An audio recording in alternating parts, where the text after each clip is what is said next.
Assalamualaikum warahmatullahi wabarakatuh. Jumpa lagi dengan saya, Ozi, dalam channel Guru Penyemangat.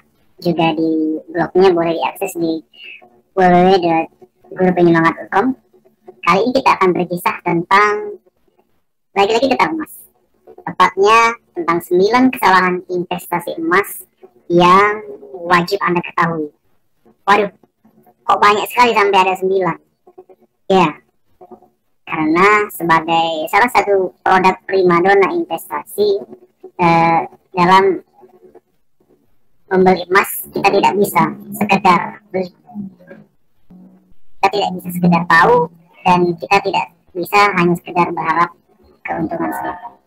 Nah, sekarang kita akan bahas apa saja 9 kesalahan investasi emas, tepatnya bagi para investor pemula, agar nanti tidak mengalami kekecewaan juga kerugian.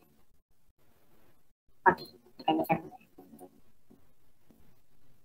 Nah, untuk kesalahan pertama yang biasanya dilakukan oleh investor pemula, yaitu tidak memiliki tujuan investasi yang jelas. Seberapa penting sih tujuan? Kalau kita mengacu, ada peribahasa yang mengatakan bahwa orang yang tidak memiliki tujuan laksana berkendara tanpa arah. Begitu pula dengan investasi emas. Ketika kita memilih untuk membeli emas, menabung logam mulia emas, maka kita harus memiliki tujuan yang jelas, tujuan investasi yang jelas. Jika tidak punya tujuan investasi, maka dikhawatirkan nanti kita tidak akan bisa mengatur strategi, mengatur rencana, atau mengatur bagaimana caranya menabung emas agar rutin. Misal, kita kasih contoh, dirimu ingin investasi untuk naik haji, atau untuk berkorban, atau untuk biaya pendidikan anak di masa depan, atau untuk membeli rumah, juga mobil. Sekarang kita pakai simulasi. Semisal Anda ingin investasi emas dengan guna pendidikan anak itu jangka waktu 10 tahun kemudian. Kalau sudah ada tujuan, kita bisa mengatur strategi dan rencana. Jadi kalau semisal 10 tahun itu Anda membutuhkan 60 gram emas, berarti tiap bulan Anda bisa mengumpulkan emas 0,5 gram selama 10 tahun. Kalau sudah begitu, nanti jumlahnya juga akan mencapai 60 gram. Karena ada tujuan, dari itulah muncul rutinitas dan strategi pencapaian tujuan dan impian. Jadi, kesalahan investor pemula dalam membeli emas adalah tidak memiliki tujuan. Maka darinya, sebelum memulai membeli emas, tentukan tujuan. Tentukan tujuan Anda sekarang. Lanjut untuk kesalahan yang kedua, kesalahan investasi emas. Kesalahan yang kedua yaitu para investor pemula itu tidak mengecek harga emas terkini. Alhasil, ketika kita ingin membeli emas dan kita tidak tahu harga emas terkini, maka salah satu dampak terbesar yang dirasakan adalah kita rawan kena tipu. Jadi, kalau kita mengecek emas terlebih dahulu, semisal di pitchco.com atau di goldprice.org, itu bisa diketahui, dan kita juga nantinya bisa membandingkan. Misal harga emas hari ini, kita cek harga emas dunia, misalkan harga emas hari ini 950.000 per gram, itu dalam ukuran rupiah. Jadi ketika nanti di lapangan ada kita temui, ini ada harga emas 500.000 per gram di tahun 2001 besok misalnya, berarti emasnya patut kita pertanyakan, itu emas murni 24 karat atau tidak. Jadi ketika yang menawarkannya adalah emas, yang ditawarkan adalah emas murni 24 karat, kemudian harganya 1 gram itu 500.000, maka bisa kita pertanyakan lebih lanjut, bisa kita bandingkan, itu emas asli atau malah emas abal-abal atau emas palsu. Karena tidak mungkin harganya bisa berbeda sejauh itu kan, sedrastis itu kan. Makanya penting bagi kita sebelum membeli emas untuk mengecek harga emas terkini. Kita bandingkan harga emas, kemudian kita pilih, dan baru kemudian kita beli emas tersebut.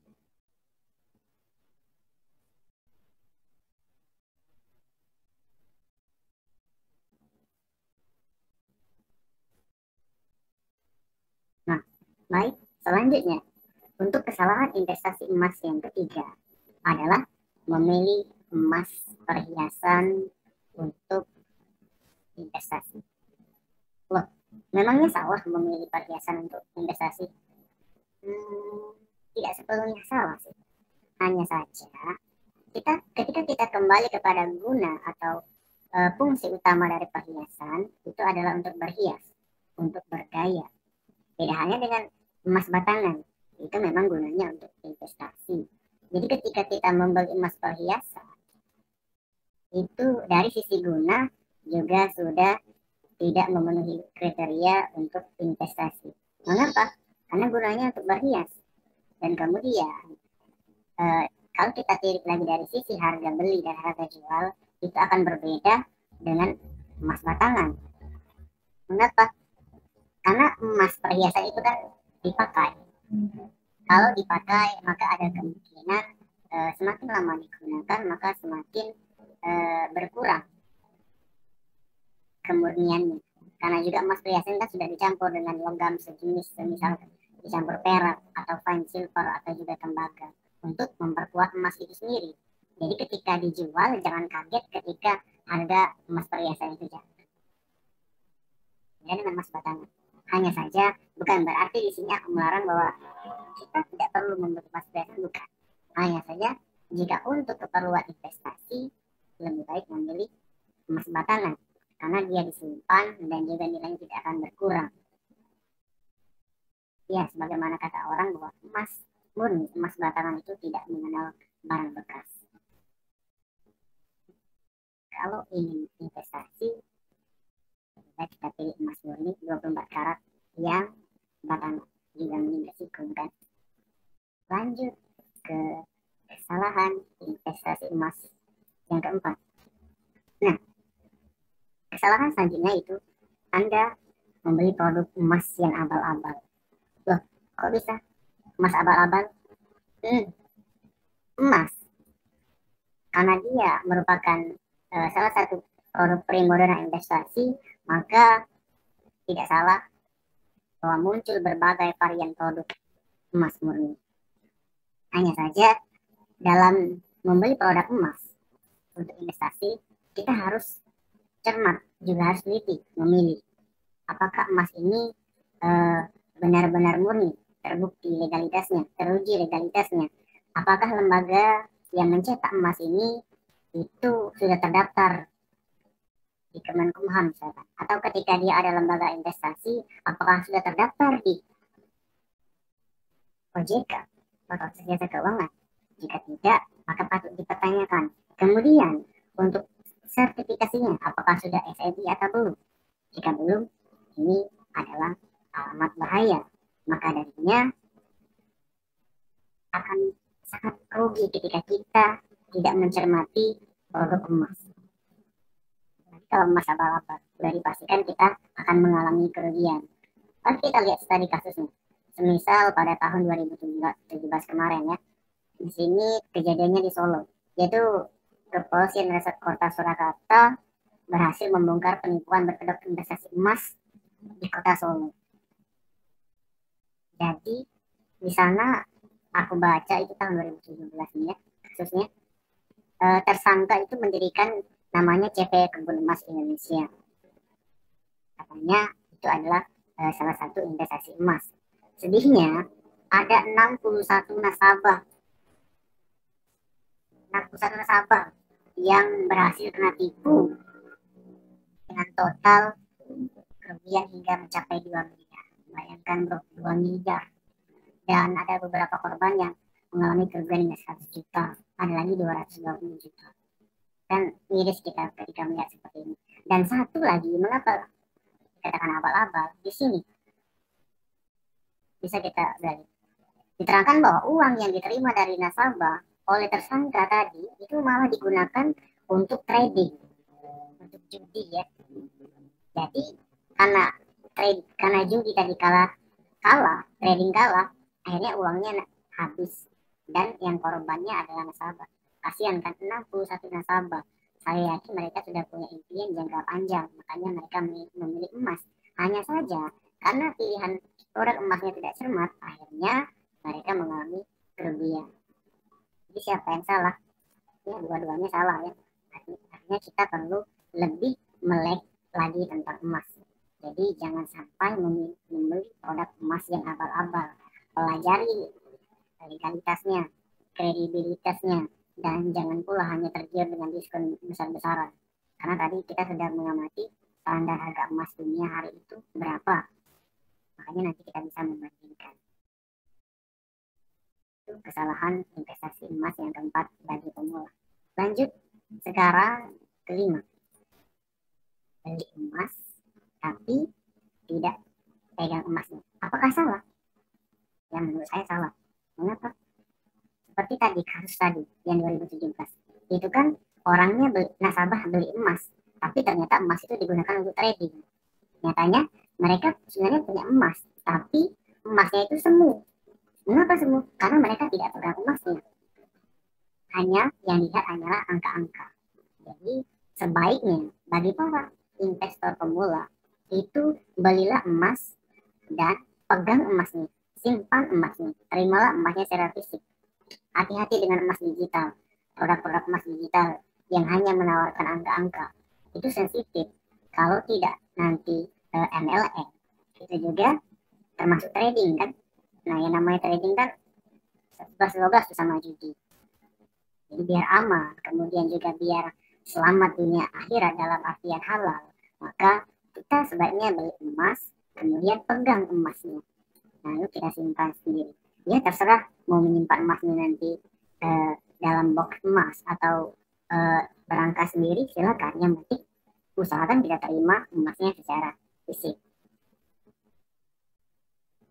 Adalah kesalahan ketika kita membeli emas tapi tidak pegang emasnya. Itu akan meningkatkan risiko kehilangan, ya kan? Kita lanjut sekarang ke kesalahan investasi emas yang keenam. Nah, ini juga masalah. Kita beli emas tapi tidak tahu di mana tempat menyimpan emas. Sebenarnya emas itu 11-12 dengan uang, ya kan? Ketika kita menyimpan uang di dompet, maka yang kita perlukan adalah sama, emas juga bisa disimpan. Tempat menyimpan emas bisa di berangkas, bisa di box, ya, kayak box emas, ataupun bisa di lemari, tempat yang lain yang aman. Jangan pula emas kita taruh di dompet kemudian kita bawa di mana-mana atau kita pamerkan. Itu kan meningkatkan risiko. Itulah salah satu risiko terbesar emas, yaitu kehilangan. Kita simpan emas itu di tempat yang aman.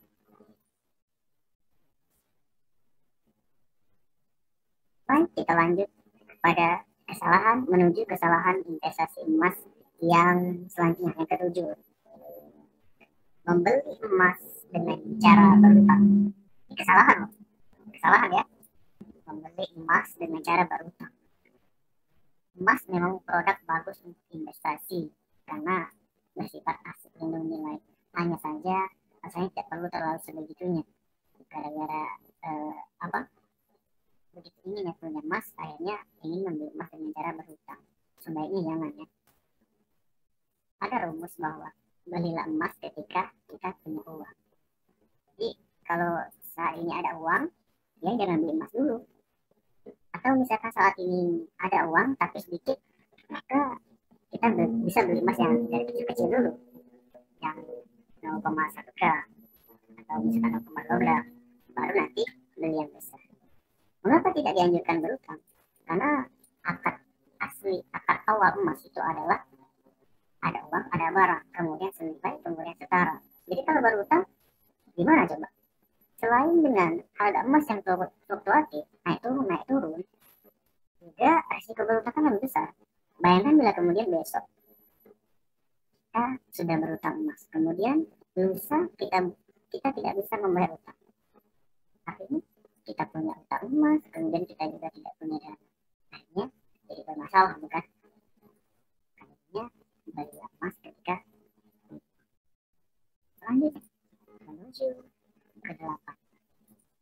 Kesalahan investasi emas yang 8. Anda menghabiskan semua uang untuk beli emas. Ini mirip dengan yang tadi, sampai berhutang. Jangan, sebaiknya jangan. Ini adalah kesalahan yang fatal dan bisa mengakibatkan kerugian. Menghabiskan semua uang untuk beli emas. Beli emas itu bagus. Karena mengapa? Orang yang punya emas sudah pasti punya uang. Sedangkan orang yang punya uang belum tentu punya emas. Hanya saja permasalahannya di sini adalah apakah bijak ketika semua uang kita belikan emas? Artinya tidak, kan? Kita dalam mengalami kehidupan perlu menyiasati mana kebutuhan, mana keinginan. Jadi kebutuhan seperti sandang, pangan, papan, serta beberapa seperangkat kebutuhan primer lainnya itu sudah patut kita simpan, kita simulasikan. Terus dengan dana kebutuhan yang tak terduga, barulah nanti sisanya untuk keinginan kita konversikan kepada emas batangan, emas koi. Tapi jangan sampai uang tersebut kita habiskan semua untuk beli emas. Mengapa? Emas itu adalah produk investasi jangka panjang. Jadi ketika kita beli emas hari ini, kemudian kita kepepet besok mau jual emas, maka otomatis kita akan menderita kerugian. Kenapa rugi?